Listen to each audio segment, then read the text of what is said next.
Ongi etorri, guztiak eta guztiok. Ongi etorri, guztiok eta guztiak. Zu Irene Arrarats Lizeaga zaitugu. Eta zu berriz, Maialen Berazategi Katalan. Eta teknikari gaur. Arantxa Artolaga Aldanondo. Hauxe duzue, ez errez eta festa. Direnak eta ez direnak hitzetara ekartzeko saioa. De balde festa preparatzen de nik nahi dedan ordua. Ez errez eta festa. Gaur, ahal eginez eta ahal ezinez.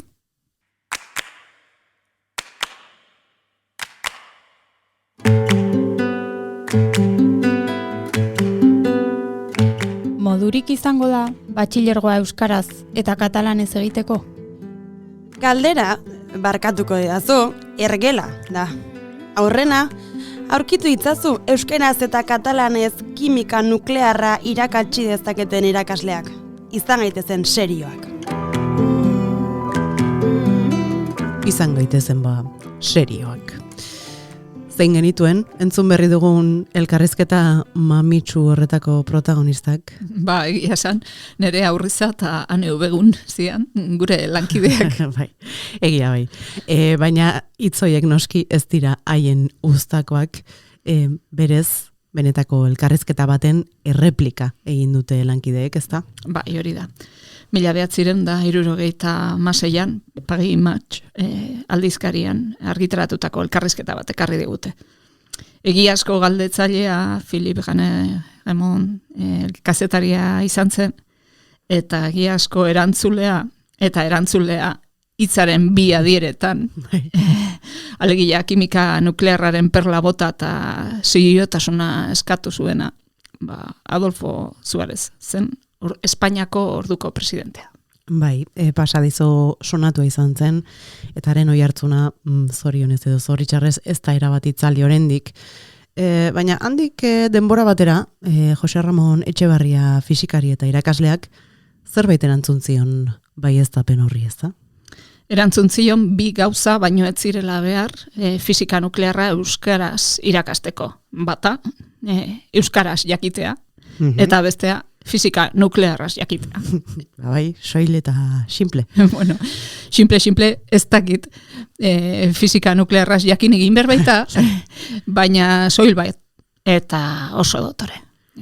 Izan ere Etxebarriak azaldu zuen ordurako hasiak zirela fisikako eskolak euskaraz ematen, baita beste zentral nuklearri buruzko hitzaldiak egiten ere. Ez alferrik gogora dezagun hau zeta belaunaldiko entzat eta milenial, berantiar edo despistatu ontzat, garai hartan puri-purian zegoen besteak beste Lemoizko zentralaren eztabaida. Hala zen. Bai. Eta euskaraz ere eztabaidatzen zen horretaz. Beste gai serio eta konplexu batzuen gainean ere eztabaidatzen zen bezalaxe. Bai, eta hala eta guztiz ere, hainbeste urteren eta evidentziaren ondoren eta euskaldunok alako serio fama dugun arren, aizu, gaur egun batzuek hortxe diraute, oraindik auzitan jarri eta jarri, euskarak balio ote duen alako gai serioetarako. Tira, badakizu, gari batean batzuek esaten zuten euskarak ez zuela balio baserrik kontuetarako baino, sukaldean aritzeko baino, eta orain berriz, alakoak ez zirela egia ondo demostratua dagoen honetan, behar bada, haiei lekukoa hartu diete bestelako aurre iritzi batzuek. Eta hor da biltza bazterretan, oso giro ezberdinetatik zabalduak.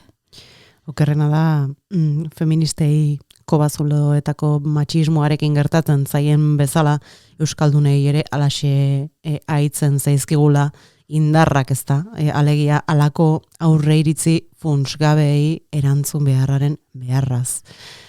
Eta indarrak bestela ere sobran ez dauzkago.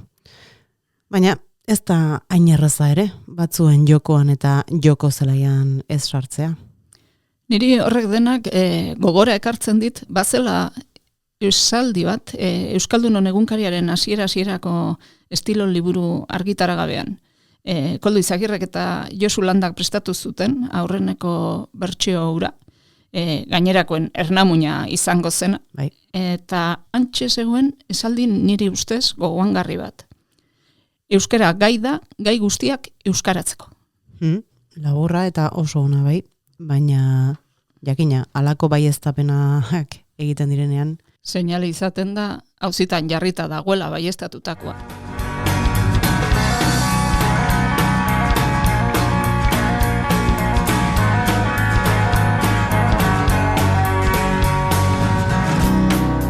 Beroa txurietzazu hori edan Mainak guau Kristi plasta eta miam Ene txiki Zaunkaka ari zara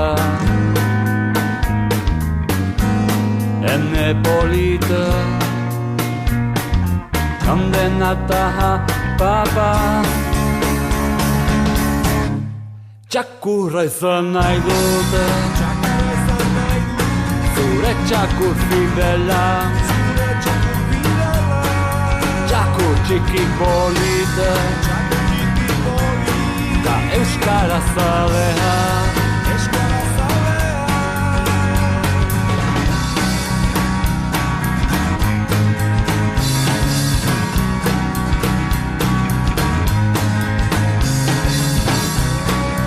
Ez da masokismoa Ez da horrelakorik Zurekin euskara zaiteko Modua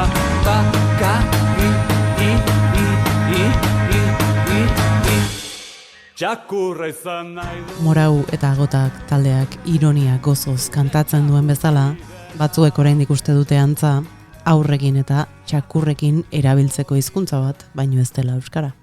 Eta are gehiago, hauteskunde kanpainetan ere ikusten dugu mezuak nola ematen dituzten, ze adierazten duten euskeraz, eta zerrez. Bai, baina ez non nahiko politikari edo figura publikoek bakarrik. Eta horren motiboak askotarikoa dira noski.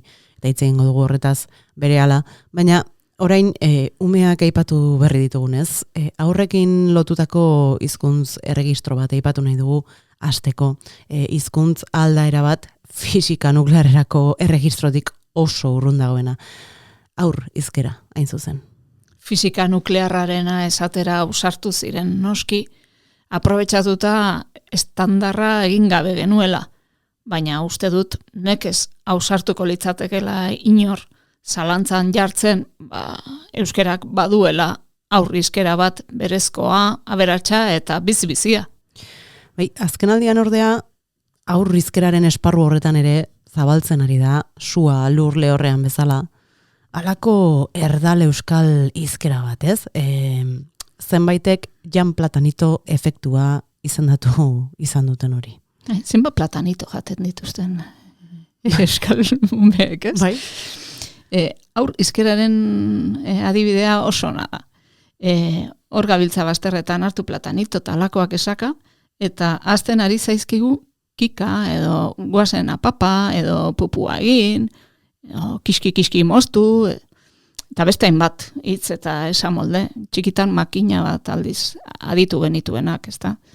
Horrek erakusten du nola berez askotan, hizkuntzak berak gabeziarik ez edukita ere, iztunok geurok jokatzen dugun gabezia bat balego bezala.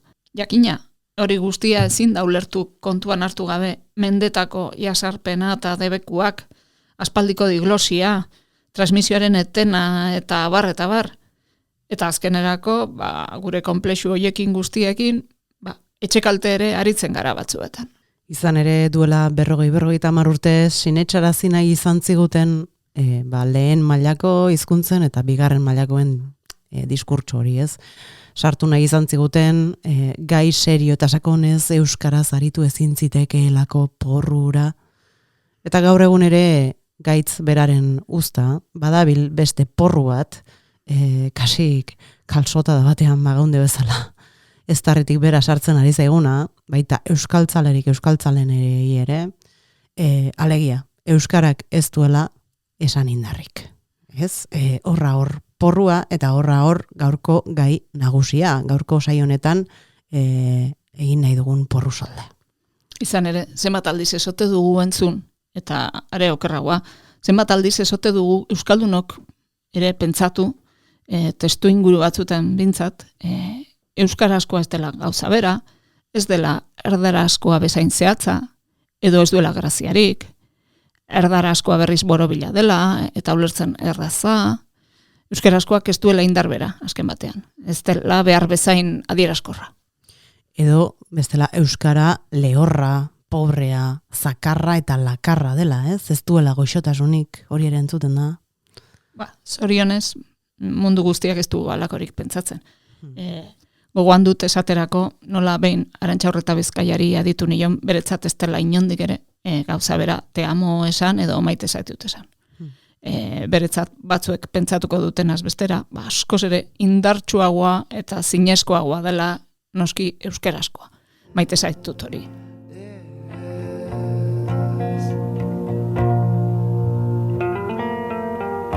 Batzutan I love you idazten diogu elkarri maite zaitut batek ikaratzen gaitu besterik Urreta Bizkaiaren bide beretik Gorka Orbizu ere, entzun berri dugun kantu horretan. Izan ere badirudi askotan arinagoa edo egiten zaigula I love you eta alakoak ingelesez edo beste erdararen batean esatea, ez? Eta horregatik behar bada errazago esaten ditugu, umore puntu batez ere bai askotan. Badirudi aldiz euskarazkoa pisu handiko edo are handiegiko esaldia egiten zaigula. Ia ikaratzeraino. Halaxe gertatuko zaie, euskaldun askori ikaratu egingo dira. Ez dakigu. Te amo eta jetem batzuetan bintzat telesailetako hitzak iruditzen zaizkigu. Eta normala da. Hizkuntza guztietako hiztunei antzera gertatuko zaie, noski. Azken batean, hiztegiak tabernetan atalean esan genuen bezala, norberaren bizipenekin ere lotua dago, hitzen adierazkortasuna. Beraz, euskaraz bizi denarentzat ez darritzekoa, euskarazkoa goxoagoa iruditzea, edo zinezkoagoa, hitzak konnotazioz eta bizipinez beteak baitaude. Bai, dena den, orain hitz goxo ez ari gara, baina hitz itxusiei dagokienez ere beste esan izan da askotan. Bai, beste porru bat izan da hori.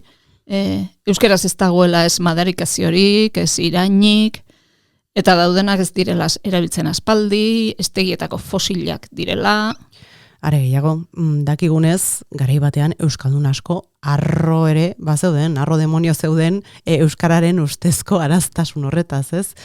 Hartara jaungoikoa laidoz aserretzerik, ez? Zorionez, engainatu ziren haiek ere, etxeparek esango luken moduan esan da. Bai, ondo engainatu ere. Eta sinesten ez duenak entzun dezala, arren irain bilduma ederrau, berriak duela urte batzuk euskaraldiaren arira osatua.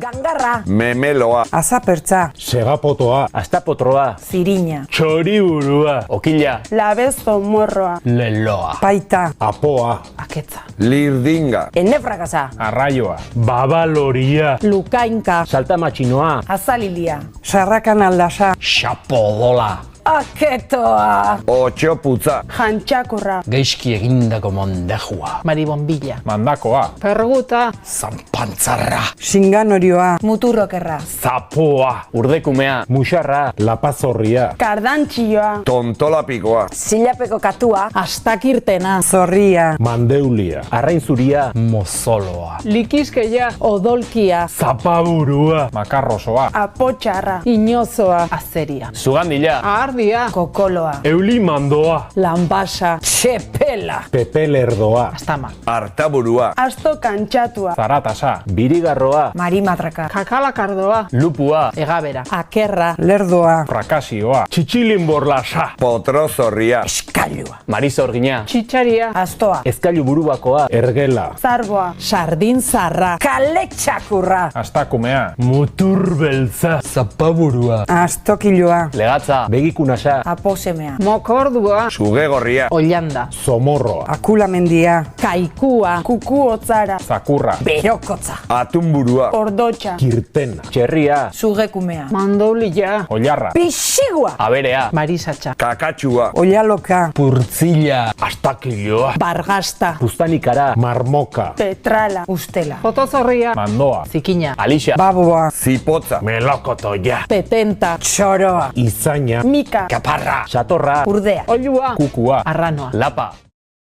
Astalikardoa, silapeko katua, Gaizkindako mondejua. eta izu. Nola aztu, xikito eta perraka ere, Gidor Bilbaoren aurkikuntzaren arira, hainbesteko zeresana eman zuten hoiek? Biak ere mundialak. Pena da, alakoen txinparta auspotzeko tresna askorik ez izatea. Bai, eta gainera, auzi honetan, beste aldagai bat sartuz gero, Euskara Batuarena alegia, are gehiago korapiletzen da kontua. Esan genuen duela tal batzuk ere, askok diote Euskara Batuak are indar gutxiago duela euskalkien aldean, alegia euskarak indar gutxi eta batuak are gutxiago. Baina adibide bat jarrita, zenbat artista ez ote daude batuan aritu eta topiko hori zeharo hausten dutenak. Zeinek esango luke, esate baterako, indargeak direla Danele Sarriugarteren eta Miren Agurmea beren idazkiak. Edo, nizer dakipa, Mikel Lauaren eta Anariren kantuak. Amsterdamgo portuan marinelen janak, mantel zurietan arrai ederrenak, aginak xurgatuz, fortunak gastatuz, ilargia begira buruak erreaz, bakallo usaiez, bazterdenak beteak, eskuekin irentziz, zatikoi petxuak, jeikitzen dira farrez, ekaitzen zarataz, bragetak ertxirik, guztiz mozkortuak, Amsterdamgo portuan, marinelak dantzan, sabelak igurtziz, puten sabeletan, saltota, giraka, lapoak boteaz, akordeoi zaharren musika hautsian, lepoak okertuz, algara eroan, soinua azkenik isiltzen den arte, orduan zurki begirada fierraz, birao eginaz zerura begira. Amsterdamgo portuan marinel ordiak, arnaz gabelaten zerbeza gorriak, puten osasunez topadak eginik, Hamburgo, Amsterdam, portu guztietan, edaten dutelarik berendamen honran, urretan ordainduz, garrua jotzean, gero bukilak kenduz, izarrei begira, il pizkon xepler, zirle faman fidel. Horra Euskara Batu ustez indarge horrek nola sentiaraz gaitzakeen bete-betean eta bat-batean, adibidez garaibateko Amsterdamgo portuan, itsasgizon ordi zikin eta putazaleen artean gau eze izartxu batean. Xabier Letek, Jacques Breli egindako bertsio bat genuen hori ez da. Bai, baina konturatuko zineten, azken hitzak frantsesez utzi zituela Letek. Eta ez da oso ohikoa, ez da? Kanta itzuli, baina osorik ez. Grabazioa egin zuten kontzertu hartan Letek berak esplikatu zuen, nolatan eta zergatik utzi zuen bukaera hori horrela. Kantuaren bukaeraren azken esaldia ezin dut euskeraz esan, zehatikan ez da posible. Berak 2 lerrotan esaten duenanik 8 lerrotan esan beharko nuke. Hor beraz eman lezake, atrebentzia handiz esan da, ahalezin bat izan zuela Letek euskararekin. Edo behar bada esan genezake musikak jarritako neurriarekin izan zuela arazoa, ez da? Bai. Eta hozi hori, hau da, kantu baten bertsioa egitean, zer komeni den gehien, itzulpen zorrotza egitea, edo bertsio libre bat egitea, edo bestelakoa. Hauzi hori egia esan oso interesgarria da, eta askotariko iritziak eta adibideak daude. Baina seguraski beste saio edo beste podcast baterako bazka da hori, beste upel baterako sagardua. Bueno, hementxe proposamena nahi duenarentzat, norbait animatzen bada, guk gustora dituko dugu. Bai, hoixe. Polita iruditu zaigu. Hemen aipatzea, euskararen ahaleginez eta ahalezinez ari garen ez gero. Zeren esan eta esan ari gara euskarak ahalduela, ez? Badezakeela, sutsu eta uste osoz ari gara hori defendatzen hemen, baina zailtasunak ere badaude, eta ez ditugu ezkutatu nahi. Ez hoxe. Aitortu beharra daukagu egon badaudela oraindik euskaraz zenbait arazo objektibo. Itxoin. Zer? Egon badaude, esan duzu. Bai, eta? Espezien baditzaldia bat, ekarri didazula gogora. Edo isilean desagertzen doan espezie bereko bipiztia etzan elkarri itzala janez elkarritzak janez elkarrekin desagertuz isileraz. Egon badago, esan duzu oraintxe Irene, hitzezitz aitortu beharra daukagu egon badaudela arazo objektibo batzuk. Halaxe esan duzu. Halaxe esan dut, bai. Eta behartzen tokian erabili duzu noski egon badaude hori. Nahi bai bintzat. Uste dut baietz. Baina badakizu batzuetan dagokion habitatetik kanpo ere azalduzalea dela aditzaren indargarri edo kontrastibo hori. Egon badago. Jakin badakit. Hori ere oso tipikoa. Beraz, gaurko espezioni bere ohiko estepatik ateratzen denean eta inbaditzaile bihurtzen denean, nola jarriko genioke izen ala sasi zientifiko latinkara bat? Beti bezala atal honetan, benetan baino gehiago olgetan ibiltzen garenez, honela deitu diesaiokegu. Longum verbum alferrik anpatun. Longum, bai, izena ere. Alakoxea behar du. Bai, oso ondo. Gauza nolakoa, izena ere alakoa. Alakoxea, hoxe. Eta zer du longum verbum alferrik anpatun horrek? Berez ezer txarrik ez, baina esan duzun bezala, inolako beharrik ezten lekuan ere ageri da. Alegia, badakit utza nahikoa izan arren, jakin badakit erabiltzen da edonon. Guztiz baliokideak balira bezala. Eta ez dira? Ez dira. Jakin badakit esaten dugunean, jakin anpatzen ari gara. Hau da, enfasia ematen, mintzagai gisa. Esaterako, esaten badugu, jakin badakit, baina ez dizut kontatuko, zentzuzkoa da hor, enfasia eman nahi izatea. Edo beste aditz bat erabilita, zentzuzkoa da honela esatea. Aberastasuna egon badago, baina ez dute banatu nahi. Alegia, jakin badaki, egon badago, eduki badauka, egitura hori enfasia emateko baliabide bada, ez gure jardunari doktorezia ematekoa. Izenak dira, jakin badakik besterik badela, jakin badakik besterik badela.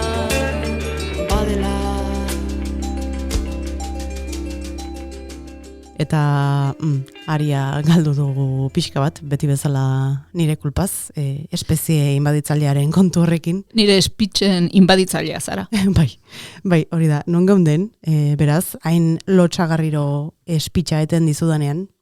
Aitorlekuan, hain zuzen, esaten ari ginen, euskarak arazo batzuk badituela, asko dezakela euskarak, baina badituela hizkuntza guztia bezala beste alde batetik behiratuta, zenbait arazo objektibo. Egia, esate baterako adjektiboekin eta adverbioekin, ezta? Horixe izaten da, besteak beste itzultzaileon burua usterik behinenetako bat. Aranon azaltzen diren jatorrizko testuan, adibidez, halako batean 3 adjektibo, ez? Esan nahi antzekoa dutena, baina ez zehazki berbera, eta aranon euskaraz hiztegietan begiratu eta agian hitz bakarra dagoen hirurak izendatzeko. Ez da beti gertatzen, noski, baina gertatzen da, nahiko maiz.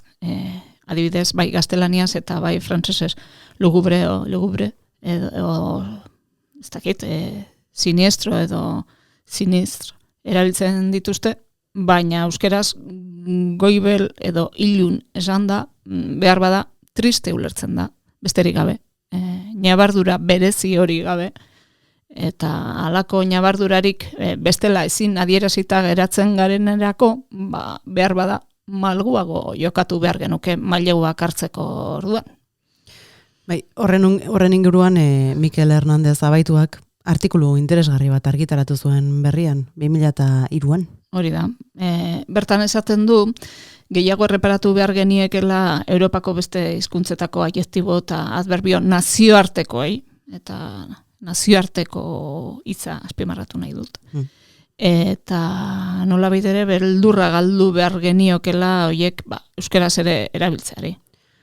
Bai, ordea Hernandez Abaituak salatzen du halako adjektibo eta adverbio importatuei. Eta importanteei. Eta hori da.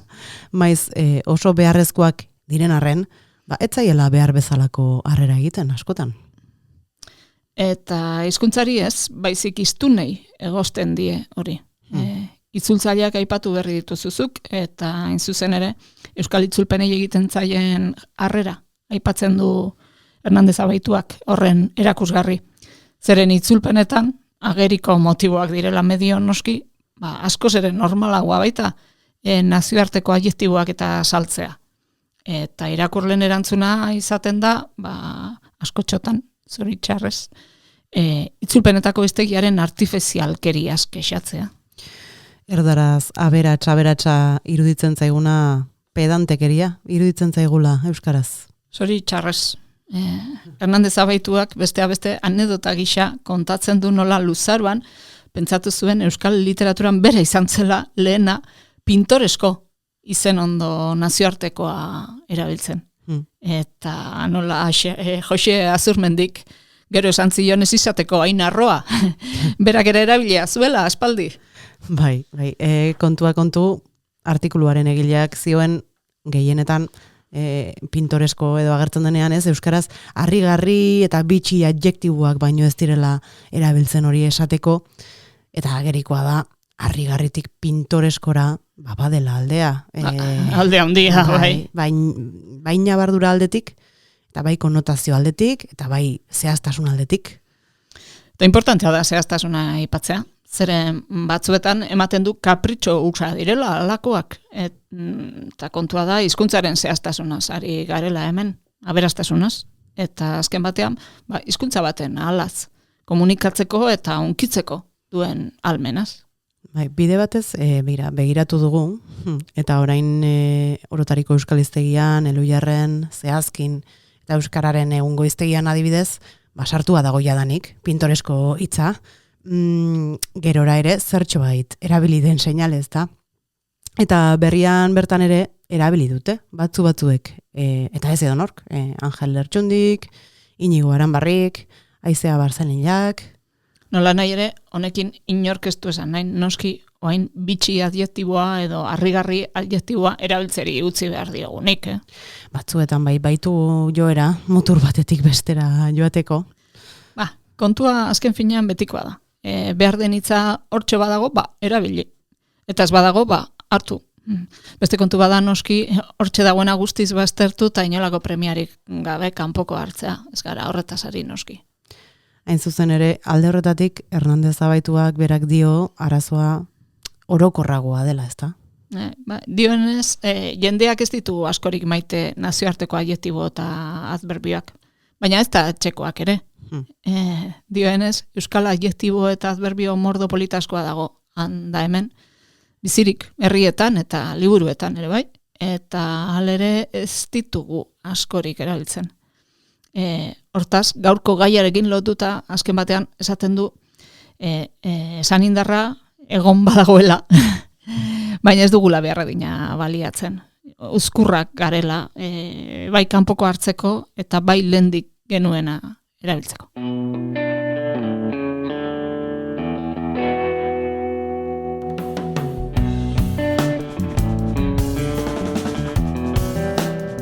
Bai, asko falta dugu oraindik euskara literario jasoa osatzeko. Eta jende asko behar da horretarako. Inor ez dago soberan. Aurreritziak bakarrik. Mikel Hernández Abaitua. Aurreritziak erantzita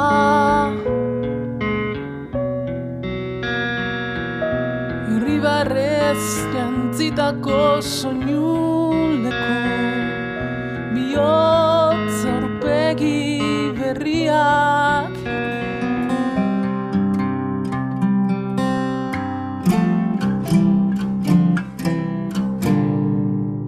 Orai badirudi, euskara alke dela, arrotz dela, ez dela jendartean ausart, entregu, bitore eta estrebe. Zeren, are bere herrikoen artean ere, ezpaitakite batzuek nola eskiriba, eta ez nola irakur. Baldin egin balitz euskaraz, hainbat liburu, nola egin baita latinez, frantsesez, edo bertze erdaraz eta hizkuntzaz, ek bezain aberats eta konplitu izanen zen euskara ere. Eta baldin, hala ezpada, euskaldunek berek dute falta, eta ez euskarak. Axular.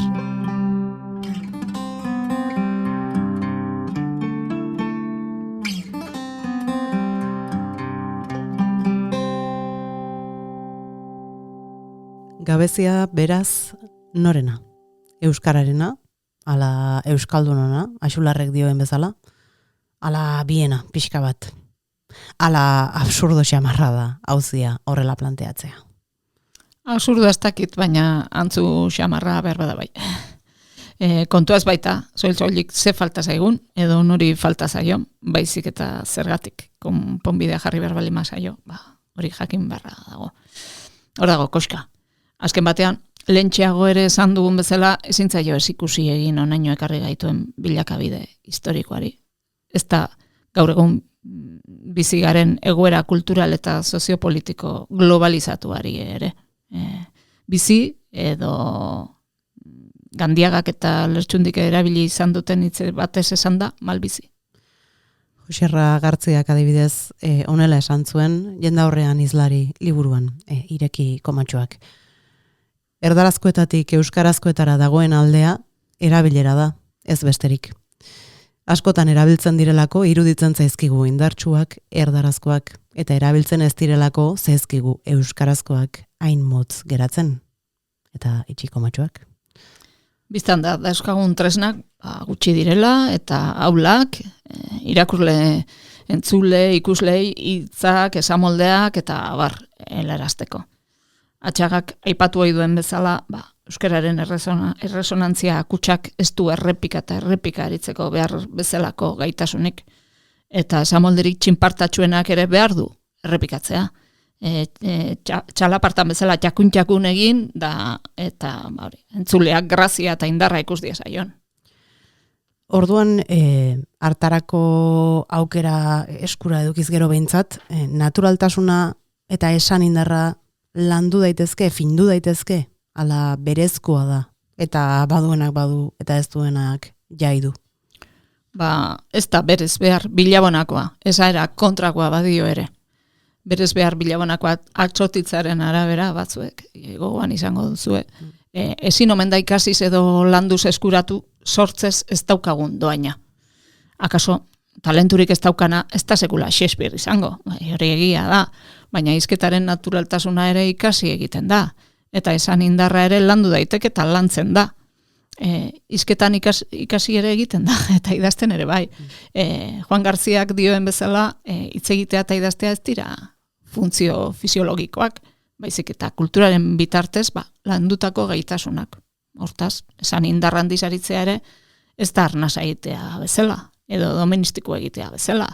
Eta, kitxo, ez dut adibide gehiago jarriko badazpada. Hortxutziko dugu badazpada. Baina, begira, Juan Garzia aipatu duzu, eta arke naturaltasunaz esandako hitz batzuk entzungo ditugu orain.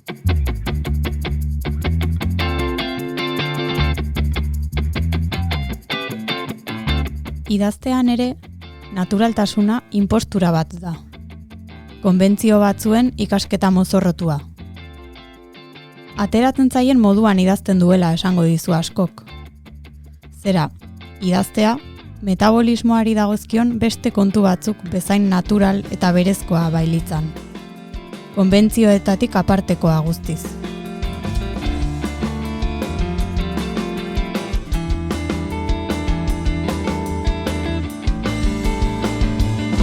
Azken batean, Koldo Mitxelenaren esaldi ederretako bat da, azturaz garela euskaldun eta ez sorkuraz.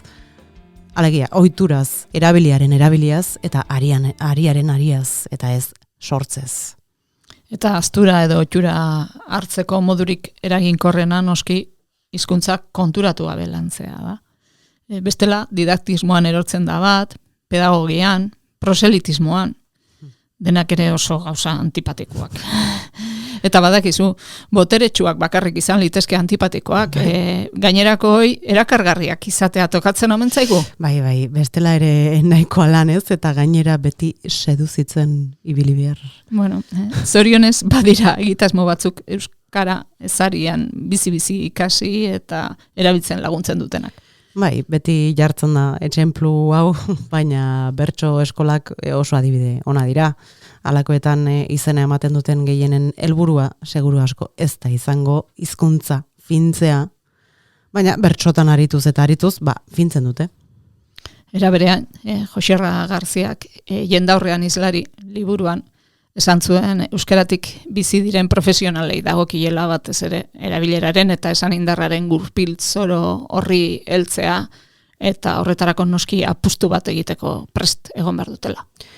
Eta profesionalak izan, badira, badugu nori adi irakurri, nori adi entzun, bertsoaren mundua aipatu dugu, baina hortxe dira, lehen ere esan dugun bezala, idazle bikainak ere, kazetari, esatari eta aurkezleak, itzultzaileak, musikariak eta barrez. Badugu hor makina bat ere du, estilo, oratoria eta erretorika ere bai. Erretorikak egia esan fama txarra du.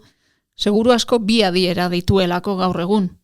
Bata, itzonttzikeria lausoa eta engainagarria, usala, sofisten trikimailuak eta alegia, retorika. Bestea berriz, lehen adiera berez, persuasiorako artea da. Norberaren helburua betetzeko moduan hitz egiteko eta idazteko artea. Erretorikatik gehiegi ezote dugun eta erretorikatik gutxiegi. Behar bada, ondo etorriko litzaiguke oratoria pixka bat. Bai, oratoria esan duzu eta pixka bat ora et labora gabiltzan honetan, ez? Sermoia botatzen. Amen, zu hortani hemen. Bai, hori da guazen komentura. Angel Lertxundik kontatutako historiotxo bat, entzutera.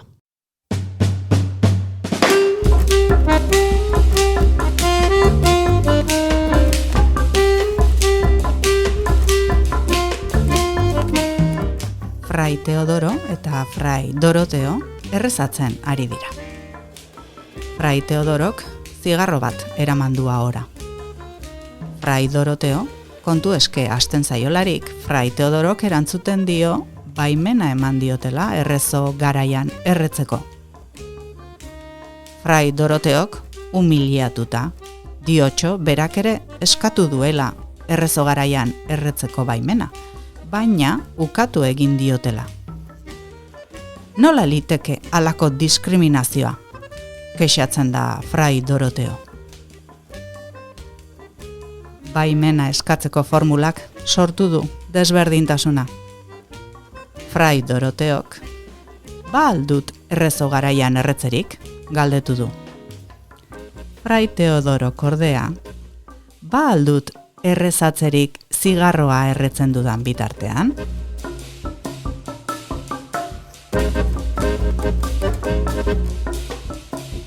Fray Teodororen zigarretaren txinparta, horra, euskarazko euskaraz eta euskarazko euskara batuan. Eta adibide bat, baino ez da hori. Beste amaikatxo bat ere bildu ditugu bai, baina gaurkoz denbora ahitu zaigula eta urrengo saiorako utzi beharko. Ostiralean beti bezala entzungai izango duzue aste honetako bonus traka, Eta gaur 8 plazer baduzue berriz gure matraka, euskararen esanindarrari berriz tiraka. Besteak beste Jose Manuel Lujanbio Txirrita Maisu Handia lagun, etzazue galdu. Ordura arte ongi ibili, guztiak eta guztiok. Eta minik hartzeko modurik ez egin.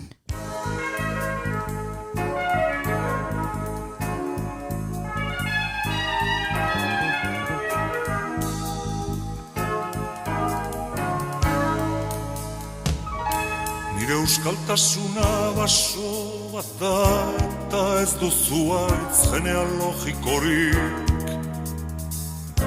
Nire euskaltasuna dorre bat da, eta ez du alostorrerik. Nire euskaltasuna ahal eginez eta ahal ezinez. Edukia eta gidoia, Irene Arraratx Lizeaga eta Maialen Berasategi Katalan. Irakurketak: Arantxa Artola Aldanondo, Leire Errandonea Garzia Larratxe, Mirentxu Larrañaga Zueskun, Ane Ubegun Goikoetxea eta Nerea Urriza López. Muntatzea: Oli Artola Apeztegia eta Lara Madinabeitia Nanklares. Musikaren hautaketa: Arantxa Artola Aldanondo eta Maialen Berasategi Katalan. Musika: Euskatalitesen Iparragirre Abila dela. Morauren Euskaldunak txakur eta aurrei euskaraz. Gorka Urbizuren Besterik ez. Xavier Leteren Amsterdam. Anariren Otzanak. Olatz Zugastiren Ez hitzik egin. Birkiten Barrutik barrurantz. Imanolen Nire euskaltasuna. Aipuetako musika: Ines Osinagaren Belengo albiztiek. Bufalo taldearen Iluna beltz. Petiren Otzikarak. Gira naiz taldearen Admiror Paries. Utxun eta Geltrioren Malambo de dos gigantes. Nire euskaltasuna pekatu bat da, eta ez du mea kulparik. Nire euskaltasuna pekatu bat da, eta ez du mea kulparik. Nire euskaltasuna pekatu bat da, eta ez du mea kulparik. Da, da, da, da, da, da, da.